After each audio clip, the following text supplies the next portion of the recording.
Hello, people, and let's get right into the good stuff. First of all, in this screencast, it's just a setup to get you ready to edit on your own. All right, and so again, you're taking somebody else's video and you're going to be piecing it together into a logical sequence. And so you're going to have a little bit more freedom today than you had yesterday as far as what clips to use.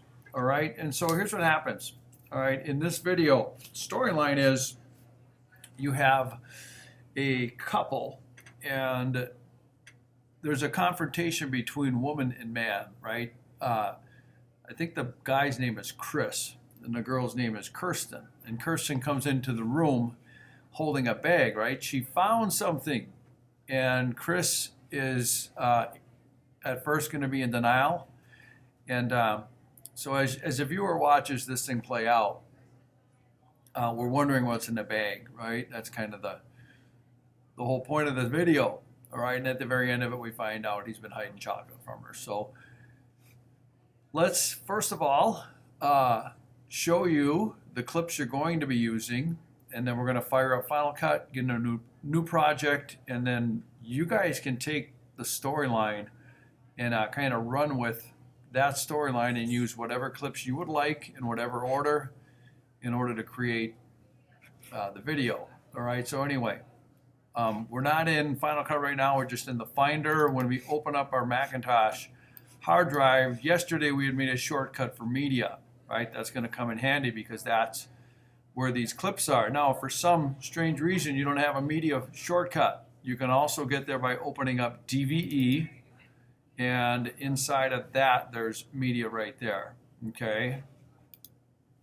All right, the clips are in a folder called Rubin Cuts Media. And when you open it, it may be an icon view like this. It may be a list view like this. It really doesn't matter, but take a look at the clips. They're named kind of oddly, not like yesterday. These letters actually mean something, right? ECU, that's called an extreme close-up. And so when you pick any of these and you spacebar them,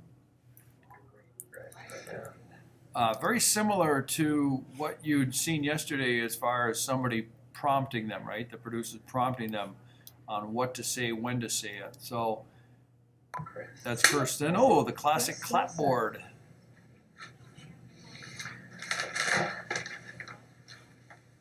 Chris, do you love me? All right, so that's actually the one I just showed you, the first one in the sequence. So what you guys have to do is look at these clips one by one and try to piece together the storyline. The story starts out with Kirsten, asking Chris if you love me, blah, blah, blah.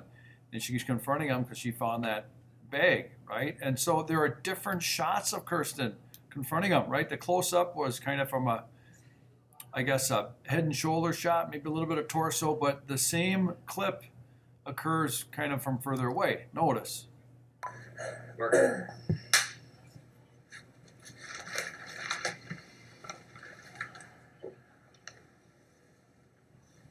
Chris, do you love me? Yeah.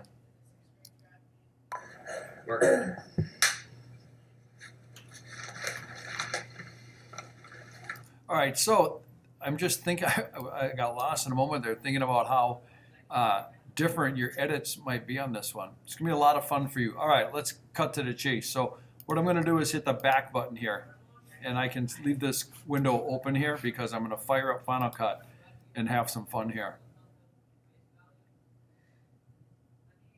All right, so it opens up what we did yesterday, and I wanna go to File and make a new project. Okay, I'm gonna clean up my mess, and I'm going to go up to, go up here and just close out that previous tab for Jimbo. And I wanna get going on this new one.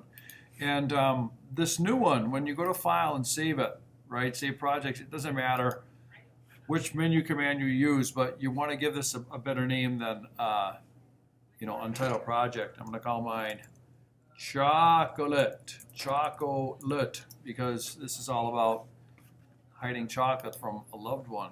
All right, I'm going to call this Choco SEQ, Choco Sequence. Okay, and then get your video clips into the browser, right? If you go back to the Finder, you can drag this Reuben Cuts from one window over and bam, there's all your clips, right? Again, I like list view, but you need to first queue up the different shots, and this starts off with Kirsten, so it can't be any of these. And then look what you have to work with, right? First shot might look like this.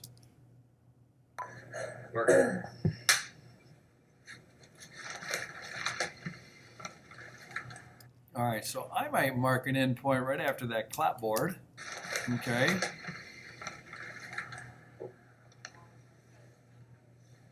Chris, do you love me? Okay, now, you guys can edit this however you want, but consider this, right? I marked up, Chris, do you love me? And I sequenced it, okay? Now, right after that, there's kind of a wait period, so I might want to go in here, and Chris is going to respond to her. Yeah. All right, same scene shot from a different perspective, but you'll hear her. Okay, look up. Chris, do you love me? Okay, now that was the same thing we just seen in the previous clip. We've already established that happened, so I'm not going to use that part of this clip, but I might use. Yeah. Okay, I'm going to use that little yeah. Okay, so I'm going to mark an endpoint after she says her little. Chris, do you love me? Mark an endpoint here. Yeah.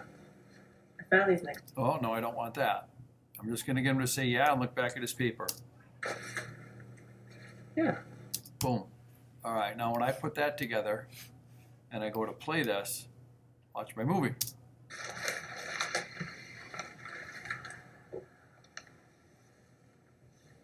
Chris, do you love me? Yeah. Okay, now I'm going to go back and maybe use a close-up because she says the same things. 1G2. It's like, I don't want to get to the next part of the video here. Chris, do you love me? yeah. I found these next to the bed. I want that. So maybe you want to use that part. I found these next to the bed. Okay, and my next one. Now, yours might not look like mine, but try to look at each of the clips and get your storyline and piece together the entire video, and this will be a lot of fun. Yours will not look identical to your neighbors. That's why I love this assignment. This gives you practice at sequencing, being creative, marking ins and outs, and really there's no, I want to say right or wrong, but you want a video that plays through and makes sense, doesn't have gaps, and be creative, have some fun. I can't wait to see what you guys make. Okay? Signing off. Adios. Save your work. Have fun.